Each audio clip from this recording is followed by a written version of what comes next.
This is Jake Walker with Great North Wrestling, and I am here with uh, a former Playboy Playmate, a WCW valet, and apparently now a winner of many awards at the 14 Film Fest in England for the movie Kill City Cup, Miss April Hunter. April, how Hi. are you today? I cannot complain. How are you doing? Doing great, thank you. Awesome. Um, we're gonna get right into this. As a child, did you ever watch wrestling? I did not. I watched a lot of Bruce Lee and Kung Fu Theater and then MMA. So I kind of fell into this. Awesome. hmm Um, so you mentioned Bruce Lee. My next question was going to be who are your favorites, but since you mentioned Bruce Lee, so Bruce Lee would be and like Jackie Chan, that sort of thing. Yeah. Well, I would probably say, they had the Kung Fu Theater on Sundays, so my brother and I would, get up and watch that. And we were both in martial arts from a pretty young age, so that was our thing. That's awesome. So what made you finally decide to become a wrestler or get into that? I, I don't know if it was so much of a decision as it was a logical career move. Um, I'd been I'd been modeling and I did Playboy and I was in the same issue as Kimberly Page, so WCW saw it. That they recruited me. I worked for WCW for a little while and then Terry Taylor referred me to WWE. So WWE sent me to Killer Kowalski's to become fully trained. How that came about was just a series of, do you want to go down this path? And me going, sure, why not? And the story in my head at that time, I would think I was in my late 20s and I was like, well, I'm getting kind of old and I'm probably not going to be attractive much longer. I'm approaching 30 very fast. I better just try something else because I can't keep modeling the things we tell ourselves. So Yeah. there you go. That's what happened. So my next question would be, what kind of training did you go through? What was it like? It was the worst and best thing I've ever done in my life. It was the hardest thing I've ever done. Wrestling training. I mean, I've done some really hard things. I mean, I was raised horribly. I Mhm. in a military family where we shifted around every 3 years in the middle of every school year. Um, I have been through a lot. I went back for my degree as an adult at an accelerated school and got it within just a few years. I don't think I've ever done anything as hard as pro wrestling. Uh, the training is brutal. The only thing I can maybe compare it to is boxing, because boxing training is really brutal too. Um, I think wrestling is worse because boxing you're taking a lot of hits, but you're actually able to protect yourself. Whereas wrestling is like it's like being in the worst CrossFit workout you've ever been through with no warm-ups or anything. And then also getting in your car and being in a car accident rammed repeatedly from the front, the side, and the back, all in the same day. And that's what you feel like for about, I want to say the first year. It just doesn't stop. And it's hard, you just kind of eventually kind of acclimate to it. But that training is hard and people quit like a lot.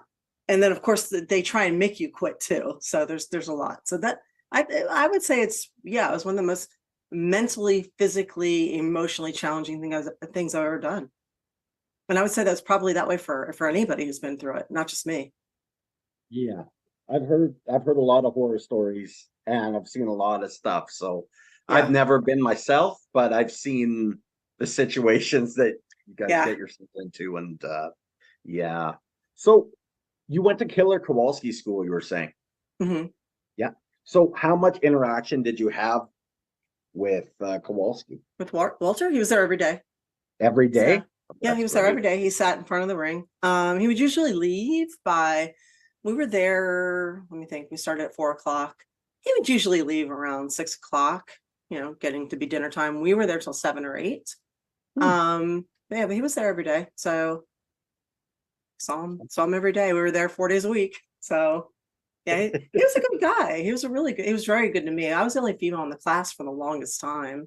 So he used to take me aside and show me all these little things, like if somebody grabs your purse, do this. And he would show me how to like basically kill somebody, take them down and kill them with my purse. Or like if somebody grabs you from behind, do this. And then he showed me like all the pressure points and how to take somebody Oh, down and kill them with my elbow. Yeah. So that's when you go awesome. to Japan, if they try and shoot on you, try this. So yeah. So I That's learned a lot from him. that's awesome. Awesome. So all the guys So in the class at some point or another have been taken down at a big, by me, yes. oh, that's great. That's great. So I'm gonna go back to what we touched on about a minute or so ago Mhm. about the WCW. How Mhm. were you put in the position of walking various members of the NWO down to the ring in WCW? Extremely lucky or extremely bad booking, however you want to look at it. We came in, they didn't know what to do with us. It was, 5 pretty girls. They're like, oh, we'll just put you in the limo, come out for Scott Steiner's birthday. You guys are gifts for him. Oh, Boom, wow. there we were. They, I don't know. We were ratings boosters. That was it, Yeah, eye candy. So, absolutely. Okay, so I was talking to somebody earlier today, and he wanted me to ask you who has the bigger arms, Hogan or Steiner? oh, that's a good question. Oh my gosh. I'm not sure on that. They could be dead even. I'm gonna lean towards Steiner just because Hogan has slimmed down overall and Steiner has kind of retained the thickness. I saw him at WrestleCon the year before last. And I don't know if you guys are on my Instagram. It's Real April Hunter. And there's a picture of all of us there as myself, as Scott, Rick, and I. So you can kind of judge for yourself because that's a recent enough picture within the last year-ish. So see what you think, and I'm sure there's a recent picture of Hogan. See see what you think. So I yeah, would be with you on that one. I'd lean towards Steiner for yeah, sure. yeah. Steiner's always retained. Yeah, He's always been in pretty good shape. So he has been. Yeah, yeah, I met him probably like I want to say 10 years ago or something like that, and the guy was still friggin' like jacked. Like yeah, it's ridiculous how much, like you were yeah, saying, he's retained. Like it's yeah. These old school yeah, wrestlers, they come from a different, that we the I want to say the Gen X wrestlers, they come from a different work ethic or a different oh, time where people just worked hard and they had really good discipline, and you just keep that. And a lot of them kind of reverse aged or aged in place. Yeah, because I remember our parents were our parents were so much older than we were at the same age, it seems like. yeah. So yeah, they kind of set the bar pretty high. So yeah. Hey, so the same guy that asked me to ask you that question wanted me to request you to do a Macho Man Randy Savage impression because Oh he says yeah. that Sorry. he Snap into a says that, Slim Jim. there we go. All right. I'm sorry, it just happens. It just comes out. Sorry, How can what were you asking? Oh no, he was just wanting me to ask you to do some Macho Man impersonations because he Oh, says, okay. yeah, that was it. That was it. All right. Sorry. You just started with Randy and I was like, "Blip." Right? How can you not? I I think know. that's everybody Yeah. who grew Yep. up with wrestling. It's Yep. like, yeah, Like, it's like funny. You go through the day. I don't know. I don't know if everybody does this, but I go through the day and I'm like, it's just like fluent movie speak, like quotes, Trailer Park Boy quotes, and then wrestling speak. And that's just a whole day. That's it. So it's just like, you know,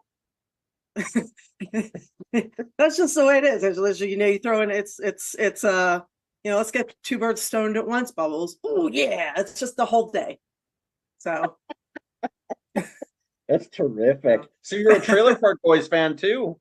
I've been a Trailer Park Boys fan forever, since they were on TV in Canada, because I was married to a Canadian and I worked up there a lot. So they were on channel 5 in Canada, and they were filmed in mockumentary style. It's very, very mockumentary style. Are you in Canada?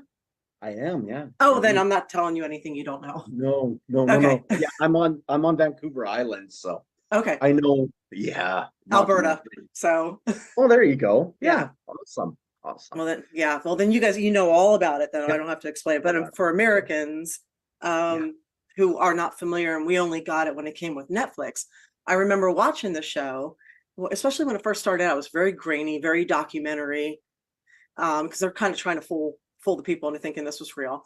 And it was just so freaking funny. And I remember thinking to myself, oh my God, this show is so great. They could never do this in the United States because of our rating system. Like, we lose out on so many great stories and films and opportunities because we have such a severely, like, a strict rating system here. Like, you can't have more than 3 seconds of full frontal nudity. You can't have more than 2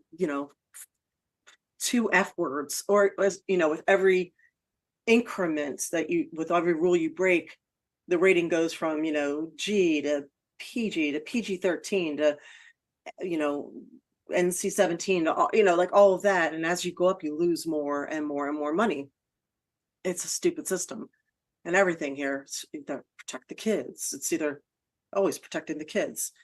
So because of that, we lose our ability to tell a good story. And I was just like, oh, Trailer Park Boys are never going to be able to come to the United States. Not with the way they, drop the F-bombs everywhere and the gratuitous drug use and all that. But man, this is a great show.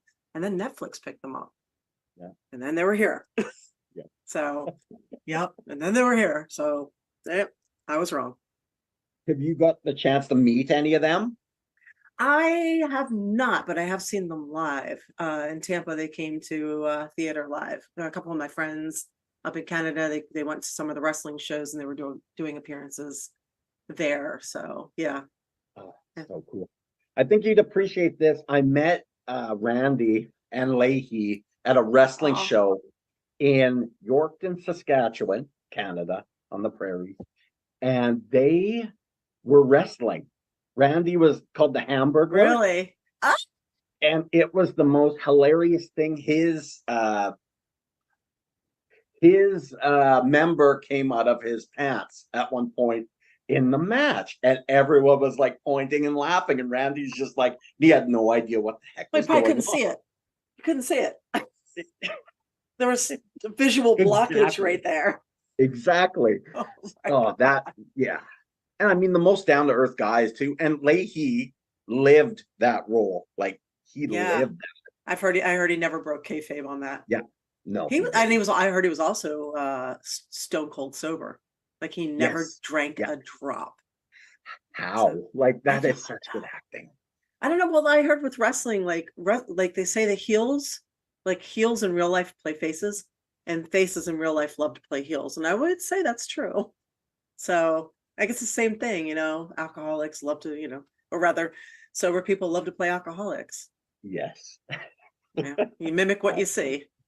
That's right. So I'm jealous. You're lucky. I would have loved to have seen that. And I've heard nothing but good things about them.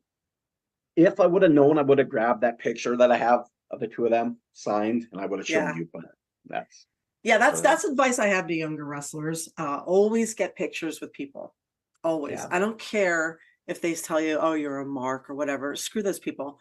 Get pictures with whoever you want. Just be polite about it and say thank you, because life's short. Yeah. Life's short. Take pictures.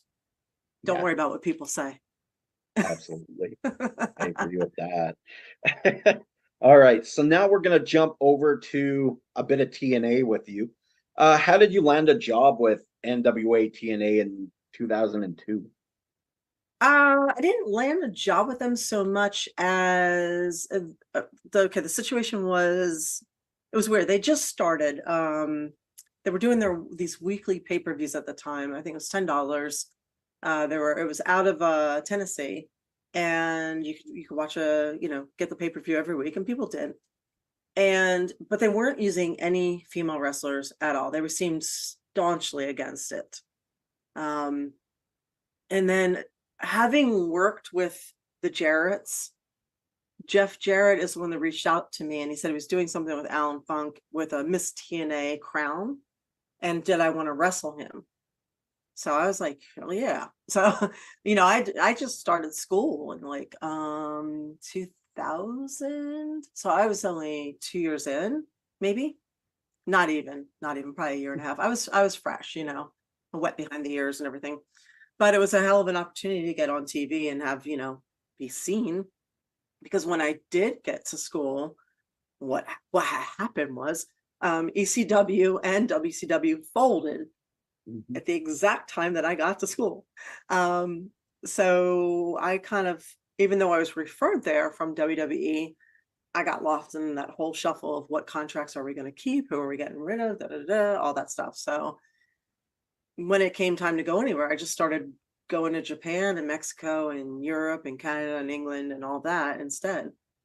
So when the opportunity to work for TNA came up, I took it for sure. So, and I was the very first female wrestler they ever had on there. I'd like to think that the Knockouts division that I opened the door for that. Obviously something worked out, because they were very against having female wrestlers, and then they started having them. So I was fairly insulted. I saw an article. It was like 10 female wrestlers who predated the Knockouts division. And I'm going down and I'm doing 10, 9, 8, 6, 5, 4. I'm still not seeing my name. 3, 2, 1. I'm not even on it. I'm like, wait a second, what? Dicks. So one thing I'll say, you can't, that's only like that one person's thoughts on that. I know. So it's like, never read your own press ever. no, absolutely not. Never. Another advice for young wrestlers: never read your own press. Absolutely. And don't take anything personally. That's right. You have to have a thick skin, I think. Oh my God, yeah. You can't take compliments or critique very seriously. It's your product. You're presenting a product. Absolutely. Yeah. So we're gonna go back to, what was it like working with Miss TNA Bruce? I like Bruce. He's good. He was good in the ring. If you watch the match and you see us in the corner and we look like we're fighting, we are actually fighting. He got rough with me a little bit, and I was so new, I didn't know how much to put up with. And then at one point I just reached out and hit him. So I could hear Walter going, if somebody hits you, you hit them back twice as hard. So like I tolerated it. And then finally I'm just like, wow. So, Nice. So that happened. I'm gonna have to watch that again. That's been years since I've seen that. Yeah, TNA wanted him to strip me at the end, typical stuff back then. So I remember they wanted him to take rip my shirt down and just to rip my clothes off. Again, this is the stuff, years ago that was normal. And I remember, without anybody knowing, I put duct tape inside my shirt where the zipper was. And you'll see him, he's struggling with my shirt, trying to get the zipper down.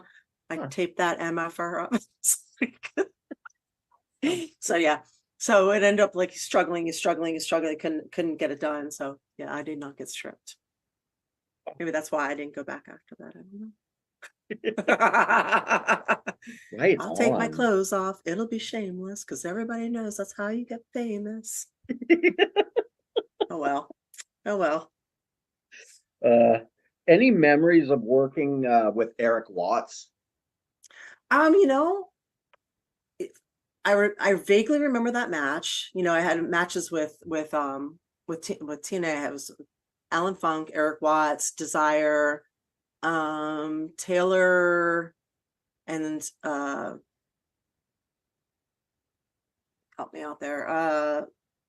Canada. Canada? Yeah, no, you would know her. I'm just blanking on her name. Everybody knows her. Sarah Stock. Okay. Sarita. Right. I had Yeah. matches with all of them and probably others, but not all of them made it for TVs. And I don't, some of them have never seen the light of day. Um, Eric Watts, I remember it was a fun match and I never saw it after that. So I don't Okay. know. Did you ever see it? Back in the day, at Okay, some so point it I did. did. Okay. I didn't, I Yeah. have a lot of my stuff I never see unless somebody sends it to me. So I think that's smart. That's yeah. smart of you to do that. Yeah, A lot absolutely. of stuff I don't see sometimes, it's just like, Yeah. oh Yeah, man. So yeah, some of it's good, some of it's not good. that's right. What was your relationship with your tag team partner, Nikki Rocks? Oh, okay. So she's great, Nikki. She was one of the students at Killer Kowalski. She was his girlfriend. Um, so she used to come to training all the time with him. And I could just tell she wanted to get in the ring. So, and afterwards we would all go to the gym after training. I don't know, after training for 4 hours, we would go to the gym afterwards because that's what we did. And go lift some weights. So yeah. And she would go and she would, you know, really give it some effort. She was young and she was a little bit heavy and she was new. And I would work out with her in the gym and she would just keep up and not say anything. And she would throw the weights around. And I remember training her and training with her, and she would do it and not complain ever. Mm. So after a while, I went to Walter Kowalski and because I said something to her, I said, "Hey, how come you don't train at Kowalski?" She's like, "Oh, we don't have the money for that." Because she and it was his name is Dave Cahill, Dave Cahill, DC Dillinger. He has since passed. But she said, they were living together and they were young, and she's like, "We don't have the money for both of us to train." So I went to Walter Kowalski and I said to him, I was like, "Is there any way that we could work something out to get Nikki in the ring? It would be nice to have another female here, and maybe she could do an exchange or a trade somehow. Like we could have her." Because I was doing the website and the marketing for Kowalski's at the time too. I was also at the same time at New England School of Photography, so I was doing a lot of shooting and um, keeping up the site and all, and photographing everything and everybody. It was funny. Last week, somebody posted a picture of uh, Albert and Walter and, oh my gosh, who else was in there? Oh, LB, Lyndon Byers. There's like a group of them on the ring. I was like, we took that picture. Um, but I said, "Do you think you could do something where we could, and he's like, maybe she could flyer, go to the shows on flyer and work it off somehow." He's like, "Let me think about it."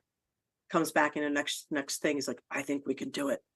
So that girl worked her ass off. Like, because WWE came into Boston about twice a year. We were there for the start of the show and the end of the show till the last person came out flyering with Kowalski flyers. We were flyering all the local shows everywhere. We actually, she worked. So that's how she started training at Kowalski's. So, and I remember, I think I was working in Japan. I was one of the very few Western females working there. It's myself and Sarah Del Rey. We were the Mhm. only, I think we were the only two going back. Oh, and Cheerleader Melissa. We were the only three foreigners there at the time. And I noticed that a lot of the single females or single wrestlers also working in tag teams. So like Mima Shimoda, Momo Nakanishi, they were, solo wrestlers also had tag teams. So I came back and I was like, we should do that. It's kind of self-preservation too, because if you can work singles, you can work tag, you can work as a manager or a valet, you can manage a stable, you can do everything, right? So Walter was always really big on wearing purple. I said, let's call ourselves the Killer Babes. So we were the Killer Babes. So we were the first female tag team. It's a lot of firsts. So Oh, your mic went out. Or at least I can't hear you anyway. Can you hear me? Mm-hmm. I'm good? Okay. Yep. All right. So you worked for Jersey All Pro, and were you the only and hold on, and were the only female to win those tag titles? How did that come about? I don't know. Don't know. Jersey All Pro was basically they became like my home federation. Hmm. They let me run with the ball, I think, more than anybody else ever has. They were wonderful to me. So they let me basically do whatever I want. I worked with everybody there. I think as I would take anything, I would do anything, I would try whatever they asked, and they were very good to me. So they brought in girls for me to work. They started a women's division. They had myself and my male tag partner win we won the tag titles. I was the first female to hold them, and then 3PW also gave us the tag titles right after that, and just became a cascading effect there. So I don't know how it came about. I was good at what I did. Yeah. There you go. And I look There cute you in tights. And you said you'd do anything too. So you were Well, good. I don't mean anything, but I would, if as much as I Yes. could. Yeah. So that kind of sounds bad when you talk about, but I would, if they, whoever they wanted me to work, I would work. Yeah. They want me to take some kind of move, I will take this move if it's, feasible. So yeah. Yes. Absolutely. All right. So now we're gonna go over to Carmen Electra's Naked Wrestling League. Which was done right in Toronto. And I got to warn you that I have to get off here because I have another podcast right after yours shortly. But don't worry, I only have like 2 more questions for you. Okay, perfect. So let's talk about all right. Let's talk about Naked Women's of Wrestling. Yes, Naked Women's League. What did you think of the promotion, and how did your broken nose affect you while you were there? Oh, so wow, that's a several part answer there. Okay, what I think was I turned that promotion down so many times. I said, no, I'm not doing that. No, I'm not doing that. I'm trying to get away from all that stuff. I'm a real wrestler, et cetera, et cetera, et cetera. Yeah. Every time they came back and they offered more money, to this day, it is the biggest paycheck I've ever had.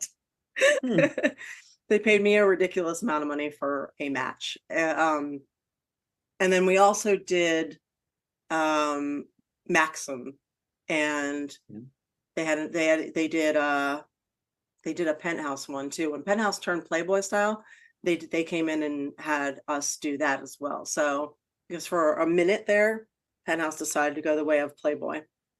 And we were right in that opportune moment there. But yeah, so they had a couple of wrestlers, and it was mostly strippers, but they hired Ron Hutchinson to train all the girls. So, and he did. And then they hired professional makeup artists to come in and gloss everybody up, do the hair. They had a really good camera crew. The girls, sorry guys, the girls would fall and your legs fall open. Camera would cut away and they would do another angle. Only the live people got to see that part.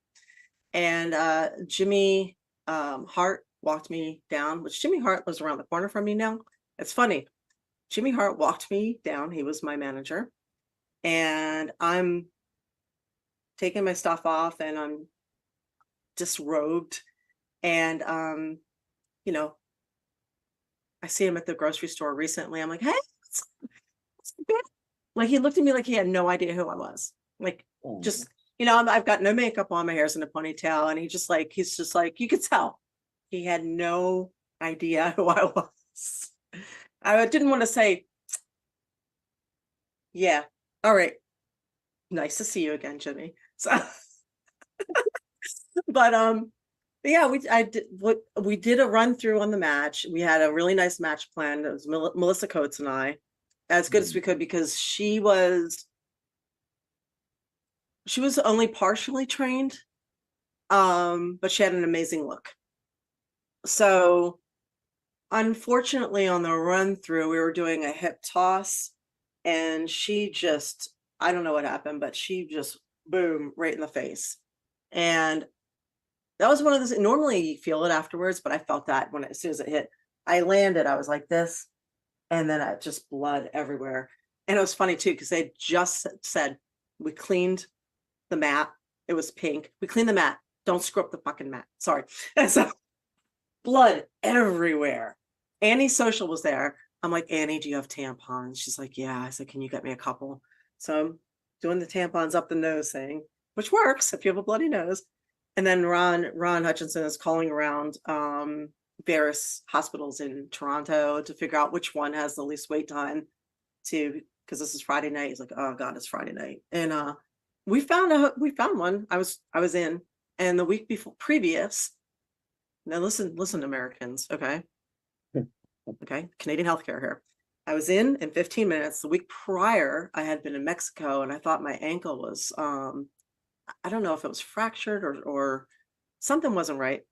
Well, I just mentioned it while I was there. They're like, do you want us to x-ray that too while you're here? I'm like,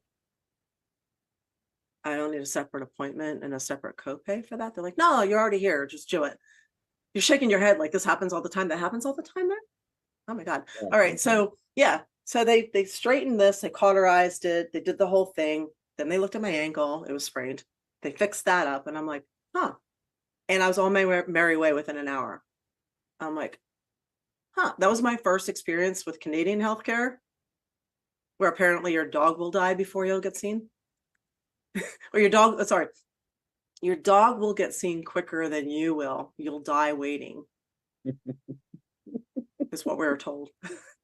So I'd experienced Japanese, I'd experienced Jamaican, I'd experienced UK healthcare where they actually came to my hotel room, same with Jamaica. And in Germany, they came out to us also because a whole bunch of us got strep throat and bronchitis, and they came to the venue, the doctor did. So I've Japanese healthcare was good. It was interesting. And then of course after marrying a Canadian, I experienced quite a bit of Canadian healthcare, and there's good and bad, but I really can't complain about it. I've always had good experiences with that healthcare, but yeah, I was cauterized, I was packed, we went back. Melissa looks at me, she's like, do you think we can still do the match? No, I do not think we can do the match. Because they're like, you need to lay on your back, do not move when you sleep, because I'm packed. And they had to straighten everything, like she broke it good. And to this day that my septum's deviated, I snore like I'm a 400-pound man. So I'm told. Anyway, yeah, it's never recovered from that one. And she had a hell of an arm, you know what I'm saying? She was, yeah. She looked like she had a hell of an arm. Oh yeah, she got me good. So we then improvised the next day's match to work around all that. And when I was working, I was still packed in there, but we did the best we could with what we had without me having to pull out of the match. So we did a little bait and switch, haha, fun, here we are naked match. So that's what happened. So yes, it affected it greatly. It was not a quality match. It was not my finest moment, but the match we had the day before or previous to that was planned was pretty freaking good. Too bad you guys didn't see that one. Yeah, absolutely. All right, so I know that you have to go soon-ish, and I have to too, actually. So I will give you the final word here, and then Oh, okay. You're passing it to me. Oh no, I was curious to hear what your last question was. No, we don't have to do that last question. It's okay. Depending on how things go with this, I want to bring you back again sometime. Okay. Just maybe for a live one, so then we can have like fan interaction and that sort of thing. So okay. Well, if anybody wants to see me live, I do have a podcast on Wednesday nights called The A Show. And you can find that if you just search The A Show with April Hunter. That's on Twitch and Rumble, and we talk about everything, real issues, everything. We talk about wrestling, mental health, esoteric stuff. life advice. We bring on all kinds of interesting guests. Sometimes they're very weird, sometimes they're experts. We talk about all the missing info that we're not getting in the mainstream media. So we would kind of do a little bit of this, a little bit of that. Because, here in America, we're not told the entire story, unfortunately. And we have a lot of people who will dig deep and bring us the rest of it. You can also find me Instagram, Real April Hunter, Patreon, April Hunter, Twitter, April Hunter. And you can find me on Kill City Cup. If you do a search for Kill City Cup, it's actually a really cool kind of a film/wrestling show. Thank you for watching the Hannibal TV. Please like this video if you enjoyed it and click the